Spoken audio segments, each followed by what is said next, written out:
The Great Blue. Meditation on a great blue heron, which I also happened again to see this very morning as I was musing on our time together. This is from Kitchell Pond, a few years back, Morristown, New Jersey. The Great Blue.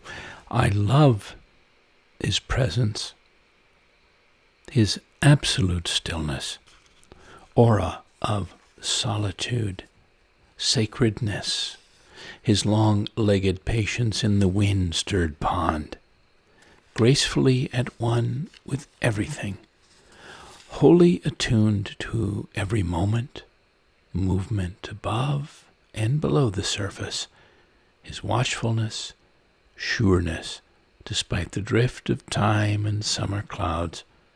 Into the split second he spies and elegantly spears a shining fish, and flies off in his great blueness to a nearby bank of cattail grass to feast and rest. Welcome to all those of you leaning in with others around the neighborhood, around the country and world, everyone listening in to the 23rd floating poetry broadcast in this ongoing weekly series, coming to you live and alively from Rhode Island by the sea, the deeply centering sea. This is your poet and poetorialist Colin Goedecke, tonight inviting you to enter places of calmness, tranquility, equanimity, inside yourself, inside your days, inside nature and the deep peacefulness and groundedness we can find there, especially in these times when most parts of our known world, of the collective consciousness, of the atmosphere close in around us, are the opposite, are so roiled, troubled, and anxious. So let's ease together, breathe together, slowly together into calm, more calming thoughts and moments, into ideas and invitings on the essence, the essentialness of calm, and some poems I've chosen for us on the theme, as I like to do each week. Calmness.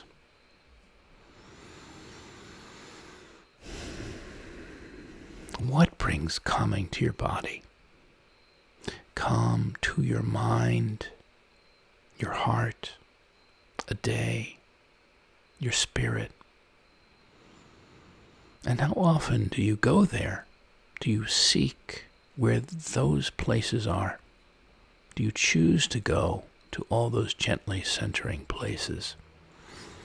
Not just because you're trying to, quote, calm down from any trying outer events or difficult circumstances. Heaven knows we're all dealing with pandemically driven and globally shared ones. Because inviting and very consciously choosing entering calmer states of being, and often daily, if you can, is absolutely vital to your well-being, to your wholeness of being, to evolving your being, to singing and loving your life song. Also something that allows us all to quietly contemplate things that truly matter, have deeper conversations with ourselves, with others, to rebalance, refresh, respond, and more wisely be more wiser responders.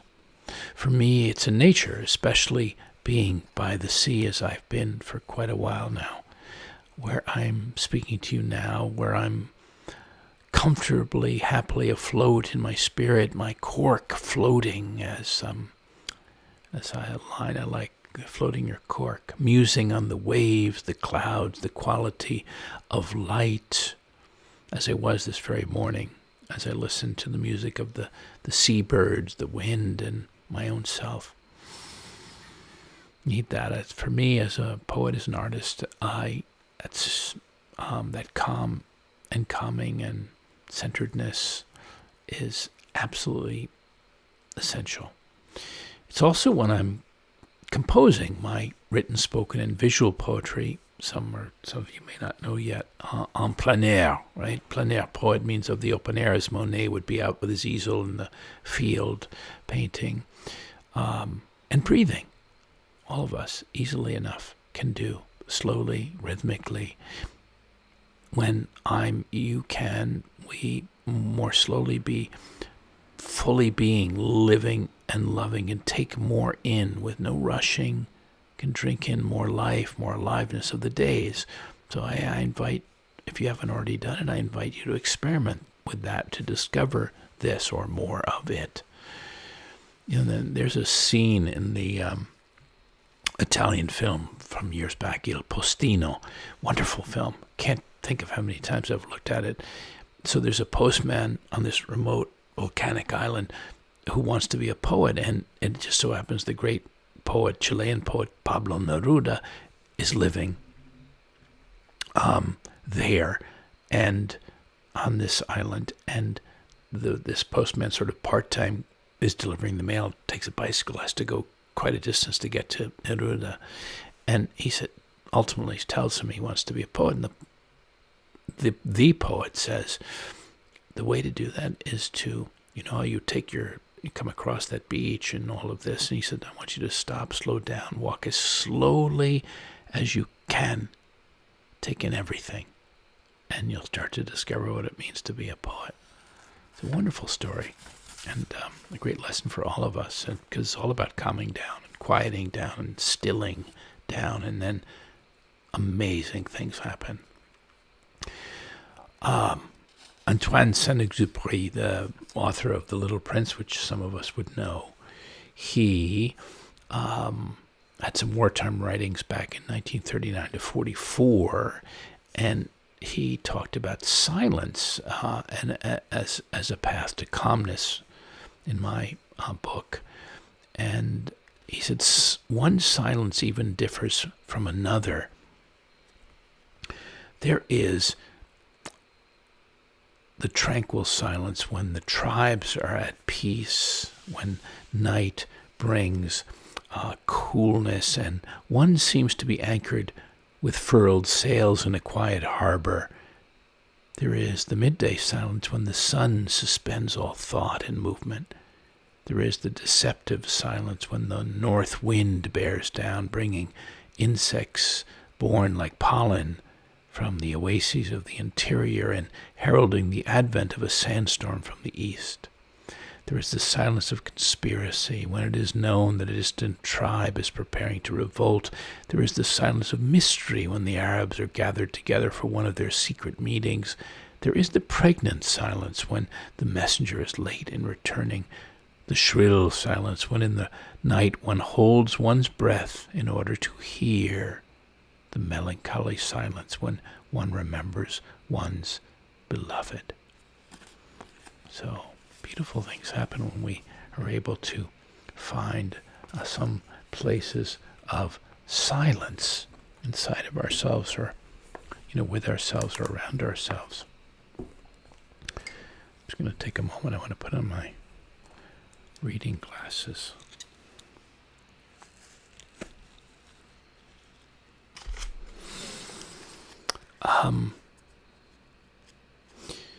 Author Amanda Stern has a lovely book called Little Panic, and talks about the savaging aspects of anxiety and how it kidnaps us from the present moment. And on her younger life, she says, sometimes I feel like I'm watching a movie about myself. I'm always in the future, somehow separated from my body, and it's from there I feel sad for the moment I'm living. Soon this moment will be gone. It will turn into another moment that will go, and I think I must be the only person who feels life as though it's already over. This is the weight I feel every time the sun goes down. No matter how hard I try to stop the feeling, I can't. Even if I run from it, it meets me wherever I land. At night, when I'm in bed, I try to hear the house sounds that comfort me. The low mumblings of my siblings, the tamped-down warble of the radio, the needle's skipped return over scratches inside a song, the ceramic clatter of plates being rinsed, and the first turbulent bumps of the dishwasher before it coasts into its vroom lulling hum. My mother's voice, talking on the phone, curls its way to my room, and I pull it toward me, past the other sounds, and try to swallow it inside me. So look at those places that in our youth and since we find are comforting, whether they're memories or whatever they are, to keep those around us. Touchstones to comfort and calm. She also said, when did it start? It started before I was born. It started before my mother was born. It started when friction created the world. When does anything start? It doesn't. It just grows, sometimes to unimaginable heights. And then, when you're at the very edge, it becomes clear something must be done. Left untreated, anxiety disorders like fingernails grow with a person. The longer they go untended, the more mangled and painful they become. Often, they spiral straight out of control, splitting and splintering into other disorders like depression, social anxiety, agoraphobia. A merry-go-round of features we rise and fall upon.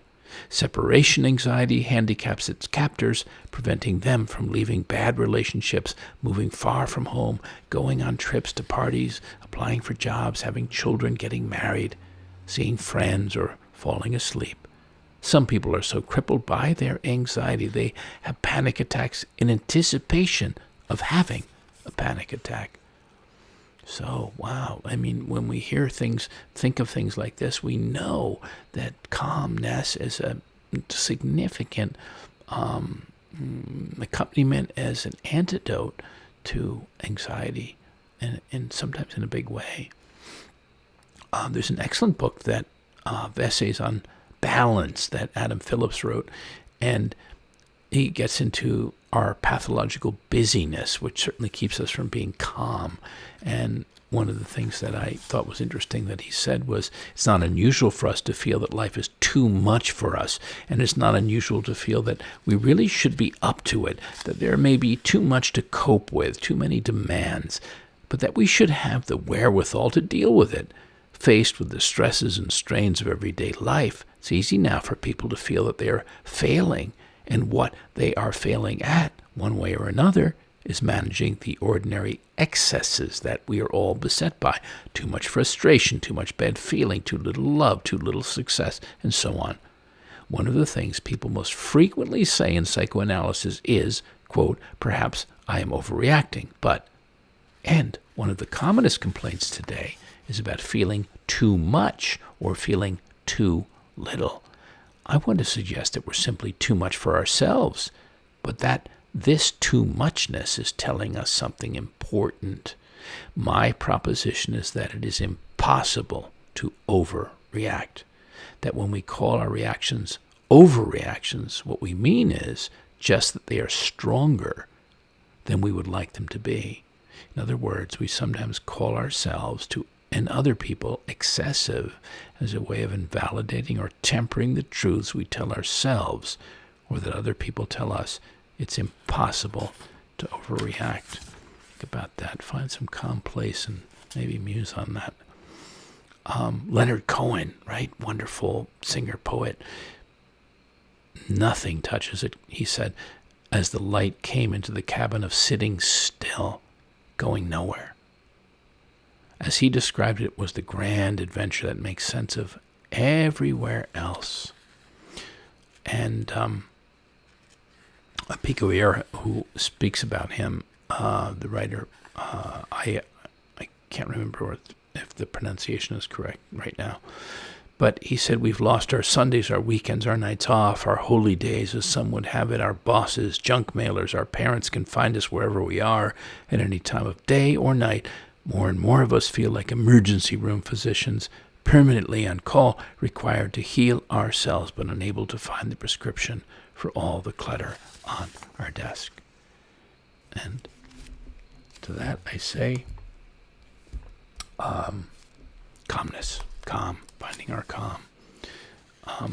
Someone else who speaks about this wonderfully and interestingly is Pemet Chodron, the Tibetan Buddhist nun and teacher, who says fear, because when we're in fear, we're certainly not calm, is a universal experience. Even the smallest insect feels it. We wade in the tidal pools and put our finger near the soft open bodies of sea anemones, and they close up. Everything spontaneously does that. It's not a terrible thing that we feel fear when faced with the unknown.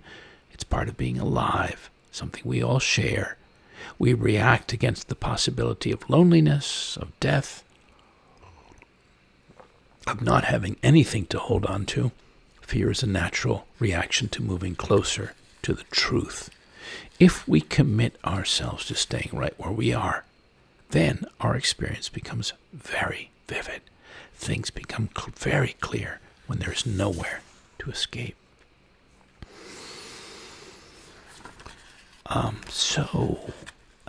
One last thought, which is from Virginia Woolf, and sort of a note of calmness as we enter into a handful of poems tonight. From her room of one's own, between the curtains was the October night, calm and lovely, with a star or two caught in the yellowing trees. Virginia Woolf. So, finding calm by finding your center, your centeredness. Where's yours? I encourage you to go there. Claim it. Go there often. Where's your center? This is a piece that I wrote a few years back. Of gravity. In the ponderousness of your head, in the tidal basin of your heart, or the rivering valley of your hara. That third place, nexus, where everything unifies, where deep vitality springs, true equilibrium plies, where one's whole being coalesces, the body-soul evanesces. Maybe time to discover and enter the most vital center of life, gravity, fulcruming barely a hand below your navel, to recover the wholeness of being, calling there for you, for all of us. This is a very early poem, a piece in my poeticizing about life and tranquility. I don't even know exactly the date, but it was in the 80s at some point, circa then. And it was called Come Sit by the Lily Pond. And I was sitting by a lily pond at that moment somewhere. Come, sit by the lily pond, quietly composing yourself in cool serenity, thoughts drifting like blossoms on the water's calm surface.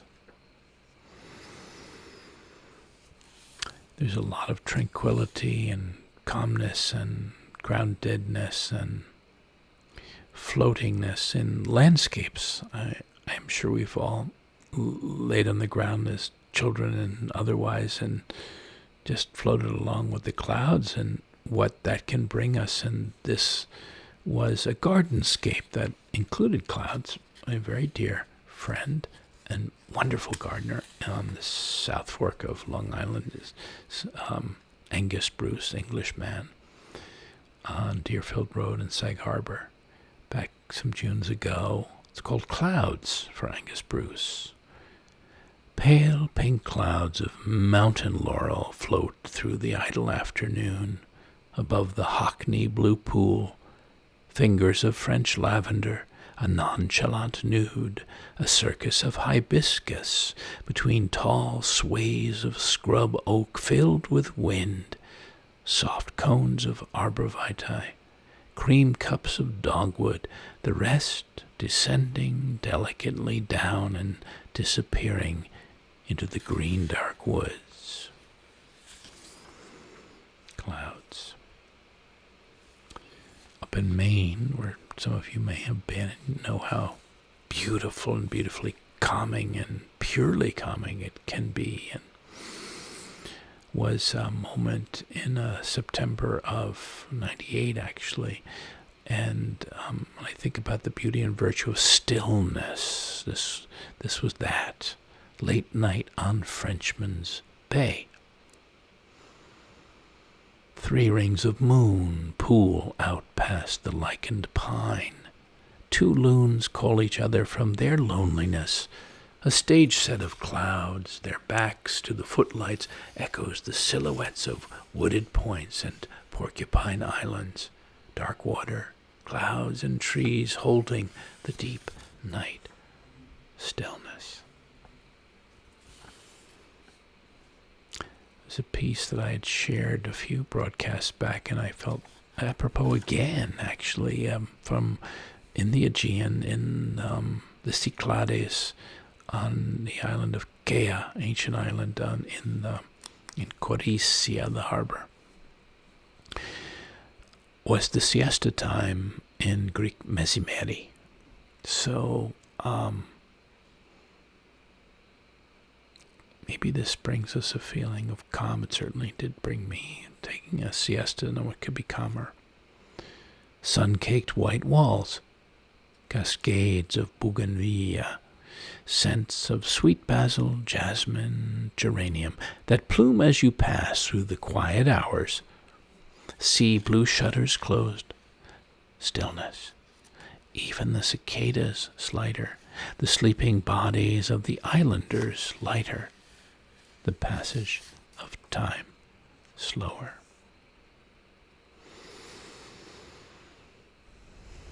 What about the restfulness that descends on our daily lives, and that feeling and honoring of that? Whether we're by ourselves, but if we have a partner of any kind. I did at some point for a long time have a life partner, and I loved the end of the days when all else was done and we could just sort of settle in that calm, that deeper calm that came after everything was finished for the day. And this poem came to me back in April of 2001 called When the Day Has Been Decanted. When the house is settled for the night and the dinner dishes are washed and dried, when the lights in the neighboring apartments are turned out and the moon is turned on, we unfold ourselves in bed to talk and read side by side, then sink down into sleep when the day has been decanted. To be able to draw on those feelings, those memories, those sense memories. We all have them. We can go back there like a well. We can draw on those cups of calmness, even if we can't find other ones in front of us at any given moment.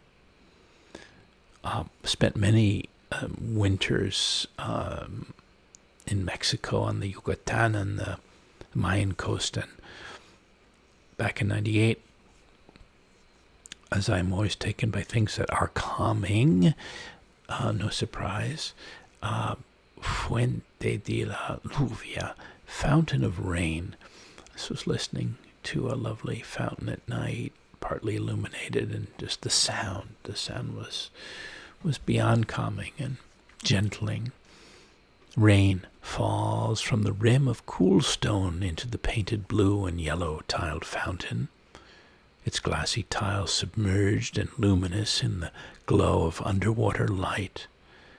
The freshening sound of rain falling from the rim of cool stone like pure spring drops plinking into puddles. The soothing sound of rain falling from the rim of cool stone on a languid blue night dreaming with stars. Fuente de la Lluvia. So we can find that all sorts of places, and very simple places. You don't have to go far for that. Also in Mexico, another different year, the tempering that the sea, I suppose, I'd say, can bring us, and the serenity of a loving relationship can bring us, the comfort, the calmingness of that. Chiaroscuro is this poem. Rain clouds shroud slowly out like a lead awning as I stride down the beach for a late day swim. The ocean is empty, the air is still, the wind is suspended, and suddenly much cooler. I slip off my clothes and enter the bath-warm water where the light on the surface and on my wet skin is cinematic, liquid. I look up from the warm green water bath at the ash and purple dark overhang, intrigued by the mood of brooding above and suspension below. In a while I wade out into the even cooler air, wrap my waist in a towel and pull on my shirt. In moments the rain begins to spatter down, all big drops as I quick-step my barefoot way back under quenching palms to our dry, lamp-lit room where you lie wrapped and happy in a blue plaid blanket.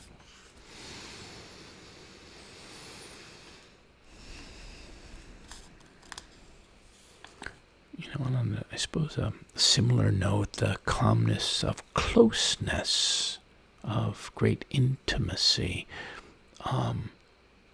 Here an experience with a love in my past in a beautiful, incredibly tranquil setting up in the Adirondacks. It's called Evergreen.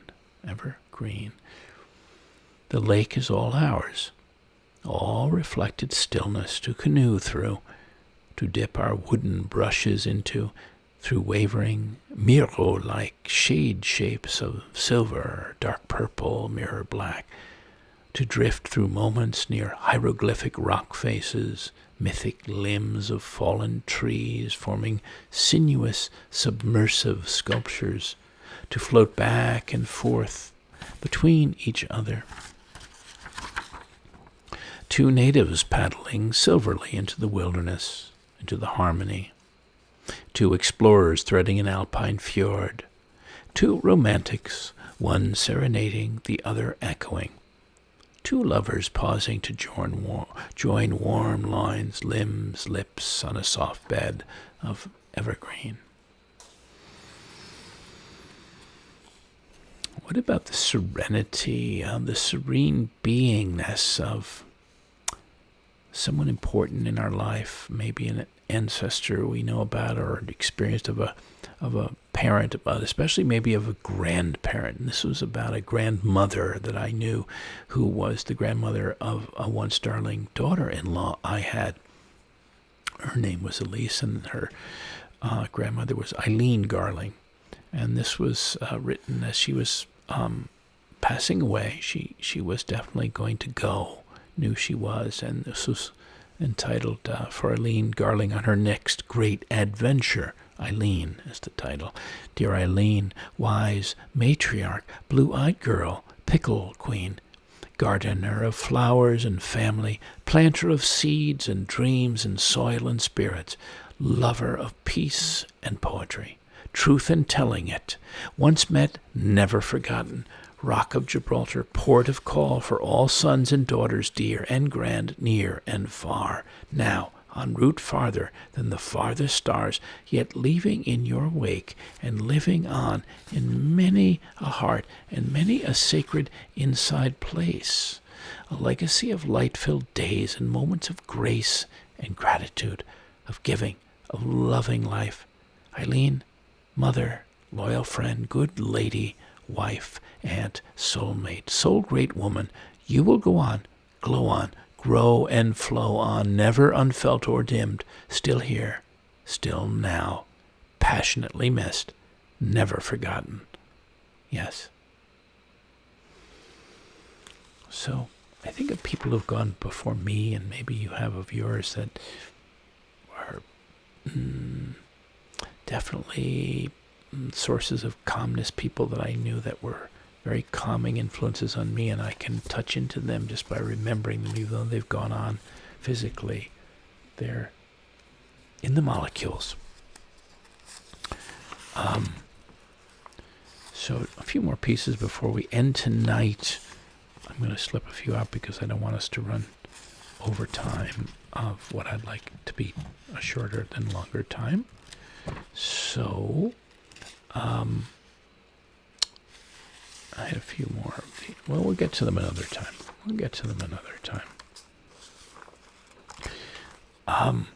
The peacefulness and gracefulness of simple things like just light, natural light. And back in, 20 plus years ago on Kiowa Island in South Carolina, where I spent some time with some dear friends, more than a few times, was that peacefulness and gracefulness of light. And this was light cycle, it's called, just observing and feeling and drinking and the calming and beautiful feelings of the light there. Light cycle, coal to slate to glacier to blue to sand to saffron to blood orange to rose to pearl to teal to indigo to coal.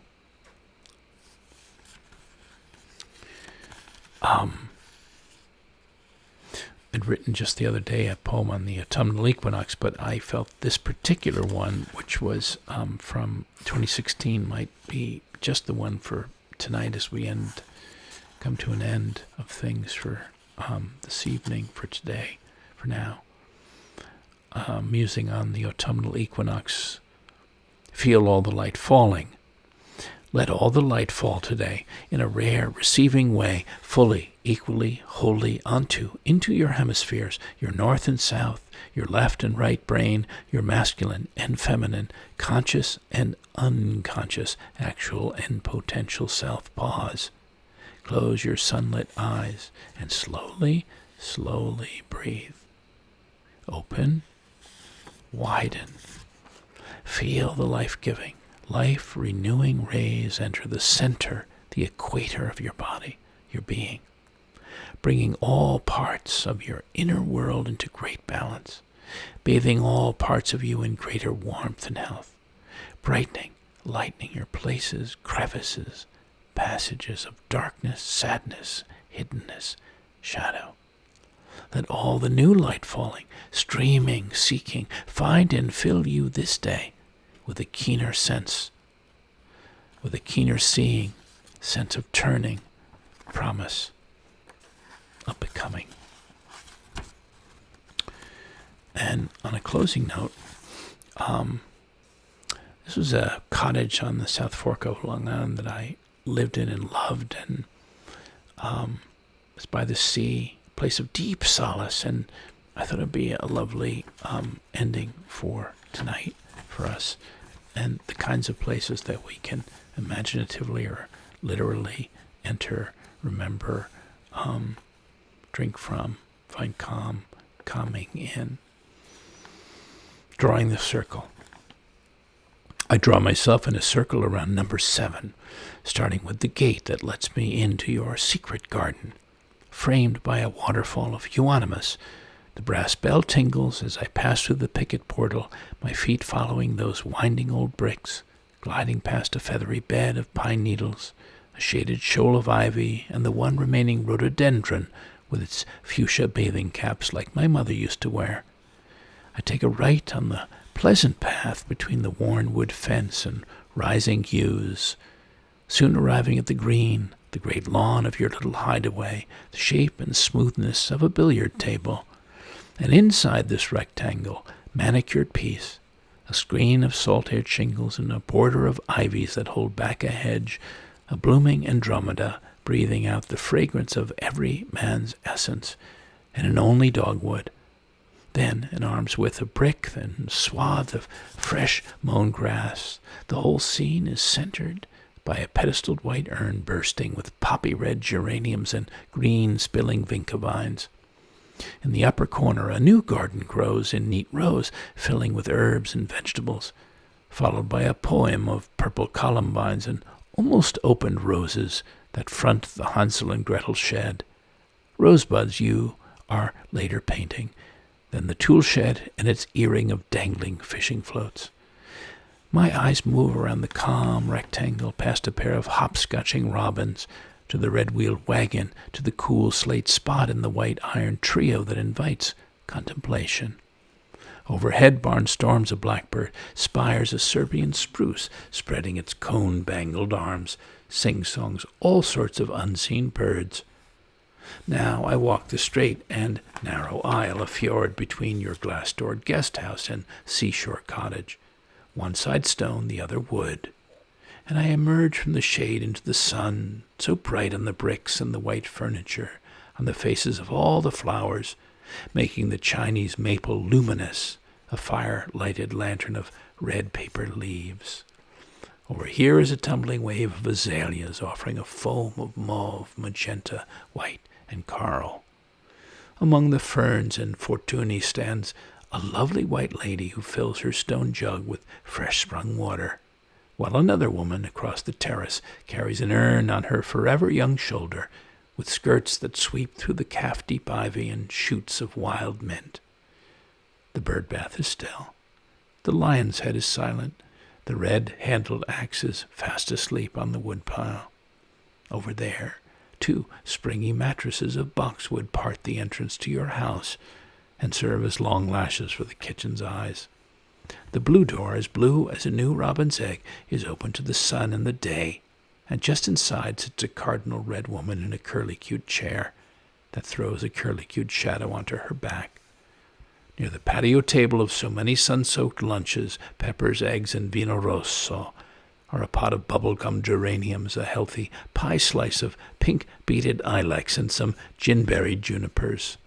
Right angled to all this, enclosing your magic circle, a 7-masted sail of cedars luffing in the backyard breeze.